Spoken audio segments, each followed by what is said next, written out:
ഇനി നമ്മൾ നോക്കാൻ പോകുന്നത് നമ്മുടെ നാഷണാലിസം ഇൻ ഇന്ത്യ എന്ന് പറയുന്ന ചാപ്റ്ററിൻ്റെ 3ാമത്തെ പാർട്ടാണ്. അതിൽ ടുവേർഡ്സ് സിവിൽ ഡിസൊബീഡിയൻസിൽ നമ്മൾ ടുവേർഡ്സ് സിവിൽ ഡിസൊബീഡിയൻസും പിന്നെ ദ സോൾട്ട് മാർച്ച് ഈ 2 കാര്യങ്ങളാണ് നമ്മൾ നോക്കുന്നത്. നമുക്ക് നോക്കാം. പേജ് നമ്പർ 38ലാണ്. In February 1922, Mahatma Gandhi decided to withdraw the non-cooperation movement. 1922 ആയപ്പോൾ ഗാന്ധിജി വിചാരിച്ചു ഈ പറയുന്ന നിസ്സഹകരണ പ്രസ്ഥാനം പിൻവലിക്കാം. അതിൻ്റെ കാരണം എന്ന് പറഞ്ഞു കഴിഞ്ഞാൽ ഈ പറയുന്ന നിസ്സഹകരണ പ്രസ്ഥാനത്തിൻ്റെ മെയിൻ അല്ലെങ്കിൽ അതിൻ്റെ ഏറ്റവും വലിയ കാര്യം എന്ന് പറഞ്ഞു കഴിഞ്ഞാൽ നോൺ വയലൻസ് ആണ്. എന്നാൽ ഈ പ്രസ്ഥാനം കൊണ്ട് എന്തുണ്ടായി? പല സ്ഥലങ്ങളിലും വയലൻസ് ഉണ്ടായി. ഫോർ എക്സാമ്പിൾ ചൗരി ചൗര സംഭവം നമ്മൾ നേരത്തെ പാർട്ടിൽ പഠിച്ചിരുന്നല്ലോ, നേരത്തെ ക്ലാസ്സിൽ. ഓക്കെ, ഈ ഫെബ്രുവരിയിൽ ഈ പ്രസ്ഥാനം മഹാത്മാഗാന്ധി എന്ത് ചെയ്തു? പിൻവലിക്കുകയാണ് ഉണ്ടായത്. ഓക്കെ, അദ്ദേഹം കരുതിയത് എന്താണെന്ന് വെച്ച് കഴിഞ്ഞാൽ ജനങ്ങൾക്കിടയിൽ പ്രക്ഷോഭങ്ങൾ വിജയകരമാക്കാൻ എന്ത് വേണം? ഈ പറയുന്ന സിവിൽ ഡിസൊബീഡിയൻ മൂവ്മെൻറ്റ് കൊണ്ടുവരണം അല്ലെങ്കിൽ നടത്തണമെങ്കിൽ അവർക്ക് ശിക്ഷണവും ട്രെയിനിങ്ങും അതുപോലെ തന്നെ നല്ല ആത്മനിയന്ത്രണവും ആവശ്യമാണ് എന്ന് ഗാന്ധിജി കരുതി. അപ്പോൾ തന്നെ കോൺഗ്രസിനുള്ളിൽ ചില നേതാക്കൾ എന്തായിരുന്നു? ഭയങ്കരമായിട്ട് ടയേർഡായിട്ടുണ്ടായിരുന്നു. കാരണം തുടർന്നുള്ള ഈ വയലൻസുകളും അതുപോലെയുള്ള പ്രശ്നങ്ങളും ഒക്കെ കൊണ്ട് പല നേതാക്കന്മാരും എന്ത് ചെയ്തിരുന്നു? തളർന്നു പോയിരുന്നു.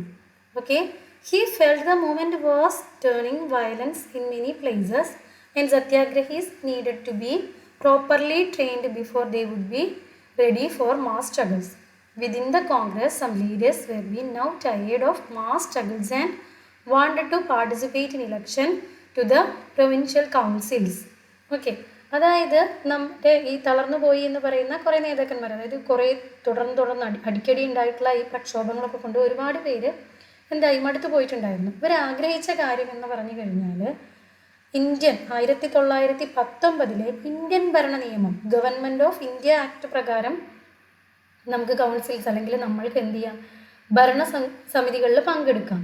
അതിൽ പങ്കെടുക്കണമെന്ന് ചില നേതാക്കന്മാർ, കോൺഗ്രസ്സിലെ ചില നേതാക്കന്മാർ എന്ത് ചെയ്തു? ആഗ്രഹിച്ചു.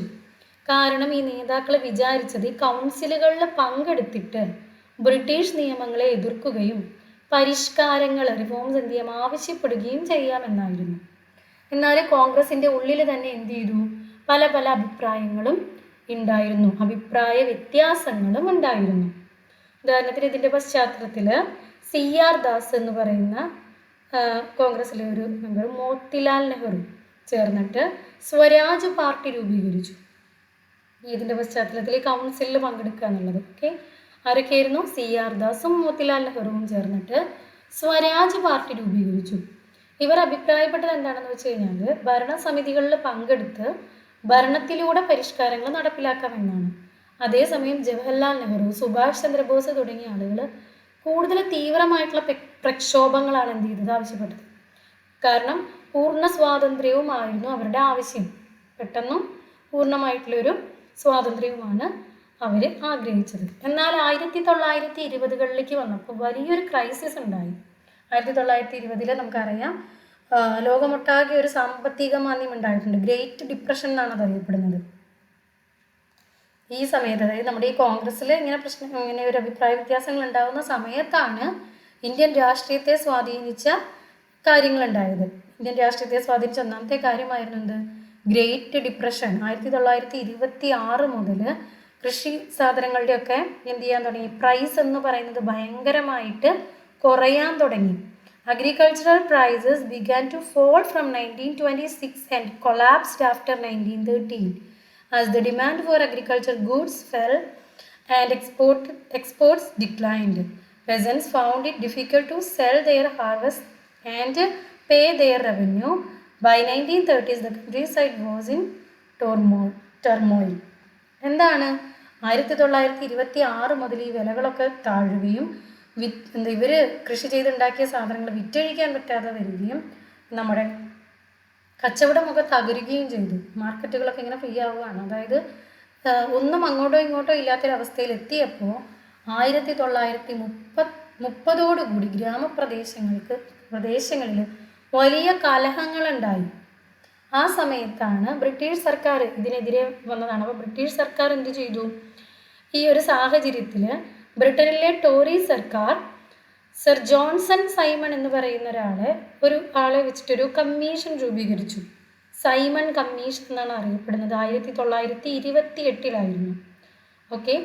ബ്രിട്ടനിലെ ടോറി സർക്കാർ സർ ജോൺസൺ സൈമൺ അധ്യക്ഷനായ ഒരു സൈമൺ കമ്മീഷൻ രൂപീകരിച്ചു ഇൻ 1928. ഇതിൻ്റെ മെയിൻ എയിം എന്ന് പറയുന്നത് ഇന്ത്യയിലെ ഭരണഘടനാ സംവിധാനത്തിൻ്റെ പ്രവർത്തനം എന്ത് ചെയ്യുക, പരിശോധിക്കുക. The commission was to look into the functioning of the constitutional system in India and suggest changes. അതിനാവശ്യമായിട്ടുള്ള മാറ്റങ്ങൾ നിർദ്ദേശിക്കുക. പക്ഷെ അതിനകത്തുണ്ടായിരുന്നൊരു പ്രശ്നം എന്ന് പറഞ്ഞാൽ the problem was that the commission did not have a single Indian member. They were all British. പക്ഷേ ഒരു Indian അംഗവും കമ്മീഷനിൽ ഉണ്ടായിരുന്നില്ല. എല്ലാവരും ബ്രിട്ടീഷുകാരായതിനാൽ ഇന്ത്യക്കാർ അതിനെ എന്തു ചെയ്തു, തീവ്രമായിട്ട് തന്നെ എതിർത്തു. 1928 സൈമൺ കമ്മീഷൻ ഇന്ത്യയിലെത്തിയപ്പോൾ ജനങ്ങൾ തെരുവിലിറങ്ങിയിട്ട് സൈമൺ ഗോ ബാക്ക് എന്ന മുദ്രാവാക്യം വിളിച്ചു.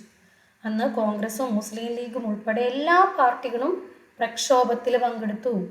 ലാലാ ലജ്പത് റായ് സൈമൺ കമ്മീഷനെതിരായ സമാധാനപരമായ പ്രകടനത്തിനിടെ പോലീസിൻ്റെ മർദ്ദനത്തിൽ പെടുകയുണ്ടായി. അദ്ദേഹത്തിൻ്റെ തലയ്ക്ക് വലിയൊരു ഇഞ്ചുറി പറ്റുകയും അദ്ദേഹം അന്ന് ലഭിച്ച പരിക്കുകൾ മൂലം പിന്നീട് മരണപ്പെടുകയുമാണ് ഉണ്ടായിട്ടുള്ളത്. ഓക്കെ. അങ്ങനെ വലിയ പ്രക്ഷോഭങ്ങൾ അല്ലെങ്കിൽ വലിയ പ്രശ്നങ്ങൾ ഇവിടെ ഉണ്ടായിക്കഴിഞ്ഞപ്പോൾ ഇന്ത്യക്കാരെ ശമിപ്പിക്കാൻ അല്ലെങ്കിൽ നമ്മുടെ ഈ ഇതൊന്ന് കെട്ടടങ്ങാൻ വേണ്ടിയിട്ട് എന്ത് സംഭവിച്ചു, വൈസ്രോയ് ലോർഡ് ഇർവിൻ ഇന്ത്യക്കാർക്ക് അനുകൂലമായൊരു നിലപാട് പ്രഖ്യാപിച്ചു. ഓക്കെ. ഇന്ത്യക്കാരെ ശമിപ്പിക്കാൻ വേണ്ടിയിട്ട് ലോർഡ് ഇർവിനാണ് 1929 ഒക്ടോബറിൽ അദ്ദേഹം ഡൊമിനിയൻ സ്റ്റാറ്റസ് അഥവാ ബ്രിട്ടീഷ് സാമ്രാജ്യത്തിനുള്ളിൽ സ്വയംഭരണം എന്ന ഒരു വാഗ്ദാനം നമുക്ക് തരികയാണ്. ക്ലിയർ? അതായത് ലോർഡ് ഇർവിൻ അനൗൺസ് ചെയ്യുകയാണ് ഒക്ടോബർ 1929 ഒരു ഡൊമിനിയൻ സ്റ്റാറ്റസ്. ഓക്കെ. അതുപോലെ ഒരു റൗണ്ട് ടേബിൾ കോൺഫറൻസ്, ഒരു വട്ടമേശ സമ്മേളനം നടത്തും. എന്തിനു വേണ്ടിയിട്ട്? ഭാവിയിലെ ഭരണഘടനയെക്കുറിച്ച് ചർച്ച ചെയ്യാനൊരു റൗണ്ട് ടേബിൾ കോൺഫറൻസ്. എന്നാൽ കോൺഗ്രസ് നേതാക്കൾ ഇതുകൊണ്ടൊന്നും തൃപ്തരായിട്ടുണ്ടായിരുന്നില്ല. അതുമാത്രവുമല്ല 1929 ഡിസംബറിൽ ലാഹോറിൽ വെച്ചിട്ട് നമ്മുടെ കോൺഗ്രസിൻ്റെ ഒരു സെഷൻ ഉണ്ടായിരുന്നു. അതിലിവർ പൂർണ്ണ സ്വരാജ് വേണമെന്ന് തന്നെ എന്ത് ചെയ്തു, ഡിമാൻഡ് ചെയ്തു. അതുമാത്രമല്ല it was declared that 26 January 1930 would be celebrated as the independence day. ആ ലാഹോർ സെഷനിൽ വെച്ചിട്ട് ഇവരെന്ത് ഡിക്ലെയർ ചെയ്തു, 26 ജാനുവരി 1930 ഇൻഡിപെൻഡൻസ് ഡേ ആണെന്ന് ഡിക്ലെയർ ചെയ്തു. ഓക്കെ. കോൺഗ്രസ് 1929 ഡിസംബർ സമ്മേളനത്തിൽ പൂർണ്ണ സ്വരാജ് ആവശ്യപ്പെട്ടു. ഇതനുസരിച്ച് 1930 ജനുവരി 26 സ്വാതന്ത്ര്യദിനമായിട്ട് ആചരിക്കാൻ തീരുമാനിച്ചു. ഇനി സോസ് സീല് കിടക്കുന്നത് ദ ഇൻഡിപെൻഡൻസ് ഡേ പ്ലഡ്ജാണ് അന്നത്തെ. അതായത് ഇന്ത്യക്കാർക്ക് അവരുടെ സ്വന്തം ഭരണാധികാരം നിഷേധിക്കാനാവാത്ത അവകാശമാണെന്നും ബ്രിട്ടീഷ് സർക്കാർ നമ്മുടെ സ്വാതന്ത്ര്യം കവർന്നെടുത്തു, അതിനാൽ ഇന്ത്യക്ക് ബ്രിട്ടീഷുകാരുമായിട്ട് ബന്ധം വിച്ഛേദിച്ചിട്ട് പൂർണ്ണ സ്വാതന്ത്ര്യം നേടേണ്ടതും ഉണ്ട് എന്നൊക്കെ പറഞ്ഞിട്ടുള്ള ഒരു ഇത്. ദെൻ നെക്സ്റ്റ് നമ്മൾ പഠിക്കാൻ പോകുന്നത് ദ സോൾട്ട് മാർച്ചാണ്. സോൾട്ട് മാർച്ച് എന്ന് പറയുമ്പോൾ അന്നത്തെ സമയത്ത് ഈ പറയുന്ന ബ്രിട്ടീഷ് ഗവൺമെൻറ് എന്ത് ചെയ്തു, നമുക്ക് നികുതികൾ ഭയങ്കരമായിട്ട് ഏർപ്പെടുത്തുന്നുണ്ടായിരുന്നു. ഈ പറയുന്ന ദൈനംദിന ജീവിതത്തിൽ നമുക്ക് വേണ്ട ഏറ്റവും റേറ്റ് കുറഞ്ഞിട്ടുള്ള വസ്തുവായിരുന്നു ഉപ്പ്. അതിന് വരെയും അവർ ടാക്സ് ഏർപ്പെടുത്തി. എന്നാൽ ഗാന്ധിജി എന്ത് വിചാരിച്ചു, ഗാന്ധിജി സാൾട്ടിൽ ഒരു ദേശീയ ഐക്യത്തിൻ്റെ പ്രതീകം കണ്ടു. കാരണം ഉപ്പ് ഓരോ ഇന്ത്യൻ കുടുംബത്തിനും അനിവാര്യമായതിനാൽ അതിന്മേലുള്ള നികുതി അസമത്വത്തിൻ്റെ പ്രതീകമായിട്ട് അദ്ദേഹം കാണുകയാണ്.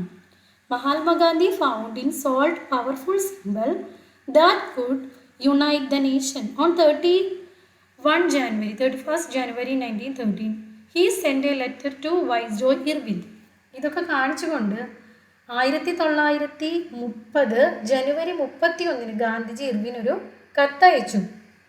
പ്രധാനമായിട്ടും 11 ആവശ്യങ്ങളാണ് ആ കത്തിലുണ്ടായിരുന്നത്. അതിനകത്ത് ഏറ്റവും പ്രധാനപ്പെട്ടത് ഉപ്പിന്മേലുള്ള നികുതി ഒഴിവാക്കുക, കർഷകർക്ക് ഭാരിച്ച നികുതി കുറയ്ക്കുക, വ്യവസായങ്ങൾക്കും തൊഴിലാളികൾക്കും സംരക്ഷണം നൽകുക തുടങ്ങിയ കാര്യങ്ങളായിരുന്നു.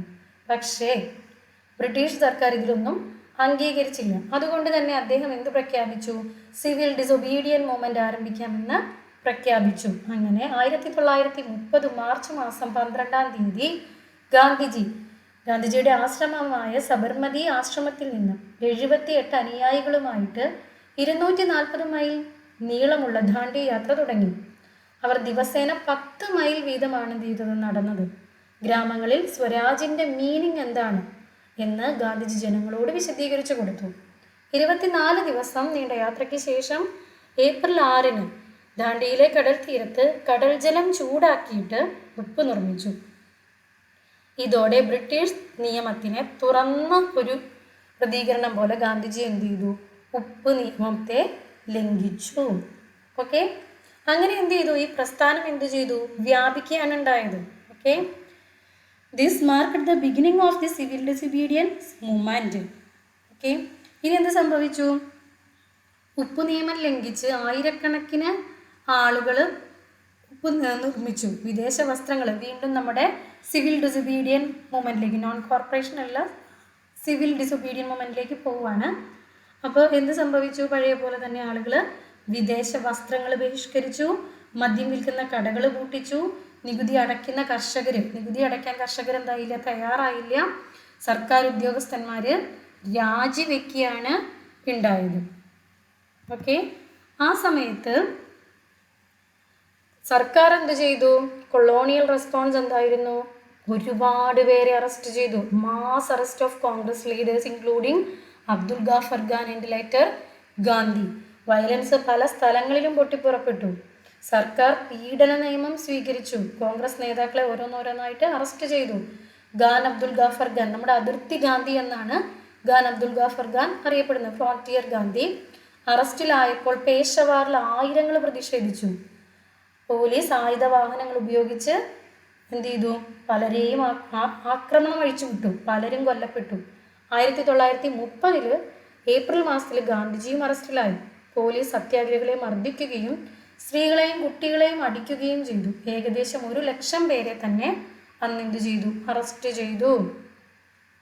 അങ്ങനെ 1931 മാർച്ച് മാസം 5 ഗാന്ധി ഇർവിൻ പാക്ട് എന്ന് പറയുന്നൊരു പാക്ട് ഉണ്ടാക്കുകയാണ്. അതിൽ അവസാനമായി ഗാന്ധിജി പ്രസ്ഥാനം താൽക്കാലികമായി നിർത്തിവെച്ചു.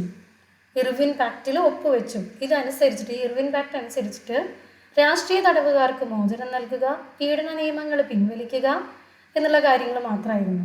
മാത്രമല്ല, ഗാന്ധിജി ലണ്ടനിലെ 2ാം റൗണ്ട് ടേബിൾ കോൺഫറൻസിൽ പങ്കെടുക്കും എന്നീ കാര്യങ്ങളാണ് ഈ പാക്ട് പ്രകാരം വന്നത്.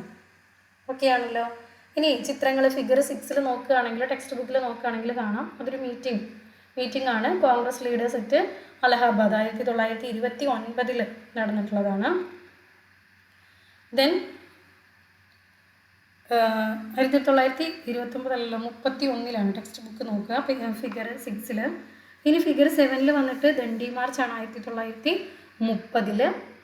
ദെൻ ഫിഗർ വന്നിട്ട് police crack down on satyagrahis 1930. സത്യാഗ്രഹികളെ പോലീസിൻ്റെ ആക്രമണം, സത്യാഗ്രഹികൾക്കെതിരെ ജനങ്ങൾ സമാധാനപരമായിട്ട് പ്രതിഷേധിക്കുന്നതാണ്. ഓക്കെ, ഇത്രയും കാര്യങ്ങൾക്ക് നിങ്ങൾ ക്ലിയർ ആയിട്ട് പഠിക്കുക. Civil disobedient movement, salt March, ഇതൊക്കെ ഭയങ്കര, സൈമൺ കമ്മീഷൻ, ഇതൊക്കെ ഭയങ്കര ഇമ്പോർട്ടൻ്റ് ആണ്. ഇത്രയും കാര്യങ്ങൾ നന്നായിട്ട് പഠിക്കുക. Okay, thank you.